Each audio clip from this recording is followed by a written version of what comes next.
جنازے کے سامنے قرآن پڑھنے کی حقیقت۔ جنازے کے سامنے جو لوگ قرآن پڑھتے ہیں یا سورہ یاسین پڑھتے ہیں، کیا یہ عمل حدیث سے ثابت ہے یا بدعت ہے؟ عبدالصمد صاحب نے انڈیا سے پوچھا ہے۔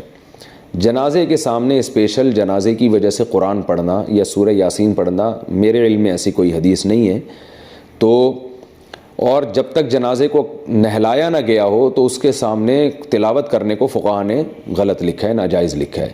تو جب تک جنازے کو نہلایا نہ جائے تو پھر نہلانے کے بعد آپ اس کے سامنے قرآن پڑھ سکتے ہیں، لیکن کوئی سنت عمل نہیں ہے۔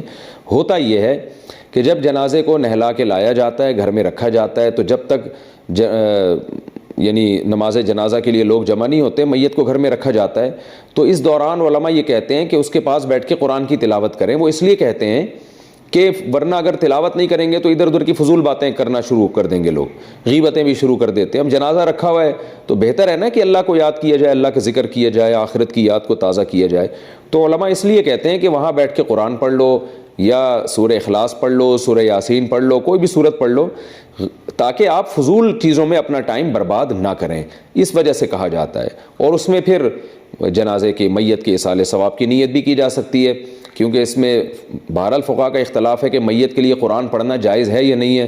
اور صدقے کے بارے میں تو ہمیں حدیث ملتی ہے کہ آپ صلی اللہ علیہ وسلم سے صحابیہ نے پوچھا فاتصدق عنہا، میری ماں کا انتقال ہو گیا، میں صدقہ کروں؟ آپ نے فرمایا ہاں۔ تو جمہور علماء نے اس سے استدلال کیا کہ جب صدقہ بھی ایک نیکی ہے تو وہ نیکی پہنچائی جا سکتی ہے میت کو، تو اس میں ایک علامت بیان کی ہے کہ کوئی بھی نیک عمل پہنچایا جا سکتا ہے، تو قرآن کی تلاوت بھی نیک عمل ہے۔ بعض فقہا کہتے ہیں کہ نہیں، صدقہ تو جائز ہے کیونکہ حدیث میں صدقے کا ذکر ہے، تلاوت کا ذکر نہیں ہے، لہذا تلاوت جائز نہیں۔ تو اختلاف رائے ہے اس میں۔ بر صغیر میں چونکہ فقہ حنفی کو فالو کیا جاتا ہے، اور میری رائے میں فقہ حنفی کی دلیل بہت مضبوط ہے، کیونکہ احادیث میں آپ صلی اللہ علیہ وسلم نے ہمیشہ اصول یہ رہا ہے کہ جزئیے کے ضمن میں کلیات سکھائے جاتے ہیں۔ جیسے قرآن میں آتا ہے نا لا تقل لہما اف، ماں باپ کو اف مت کرو، تو یہ ایک مثال ہے، مطلب یہ کہ تکلیف نہ دو۔ تو اسی طرح جو حدیث میں آتا ہے صدقہ کر سکتے ہو میت کے لیے، تو ایک مثال ہے، مطلب یہ کہ کوئی بھی نیکی کی جا سکتی ہے۔ اور دوسری بات یہ کہ حنفیہ کا جو قول ہے نا، اس میں ذرا وسعت زیادہ ہے، اللہ کی رحمت کو آپ پھیلا دیتے ہیں کہ بھئی اگر میت کے لیے تلاوت بھی جائز ہونے کا ہم فتویٰ دیں گے تو اس سے اس بہانے لوگ تلاوت کریں گے، ثواب حاصل کریں گے، اور اللہ سے امید ہے کہ اللہ اس میت کو ثواب پہنچائے گا، تو اچھا ہے نا، اللہ کی رحمت سے اچھی امیدیں لگائیں۔ تو ویسے بھی شریعت کا مزاج ہے کہ جس چیز میں رحمت والا عنصر غالب ہو اس قول پہ آپ کو فتویٰ دینا چاہیے، یہ ہماری رائے ہے۔ اگر کوئی اس سے اختلاف کرتا ہے تو وہ اس کا اپنا مسئلہ ہے۔ تو اس لیے جنازے کے پاس قرآن پڑھنا الگ سے کوئی اس کی فضیلت ہمارے علم میں نہیں ہے حدیث میں، لیکن کہا اس لیے جاتا ہے کہ وہاں بیٹھ کے ادھر ادھر کی باتیں کرنے سے بہتر ہے کہ آپ قرآن پڑھ لیں۔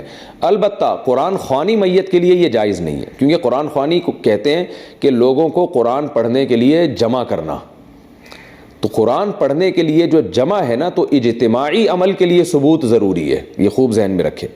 جیسے آپ اپنے طور پر 2 نفل کبھی بھی پڑھ لیں، جائز ہے، لیکن اگر آپ لاؤڈ سپیکر میں اعلان کرتے ہو یا کارڈ چھپواتے ہو یا منادی کراتے ہو آؤ میں اشراق کے 2 نوافل پڑھ رہا ہوں، تمام حضرات سے گزارش ہے کہ مسجد میں آ جائیں، اب یہ اجتماعی عمل بن گیا، یہ بدعت ہو جائے گا۔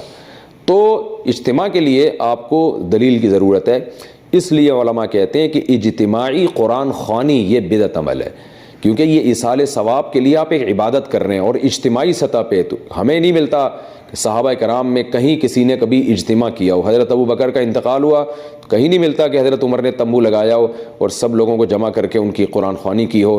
حضرت عمر کی شہادت ہوئی تو کہیں نہیں ملتا کہ حضرت عثمان نے ان کے لیے قرآن خوانی کی ہو، یہ ثابت نہیں ہے، اور اس پر علماء کے فتاوی بھی موجود ہیں۔ البتہ برکت کے لیے قرآن خوانی ایک الگ چیز ہے۔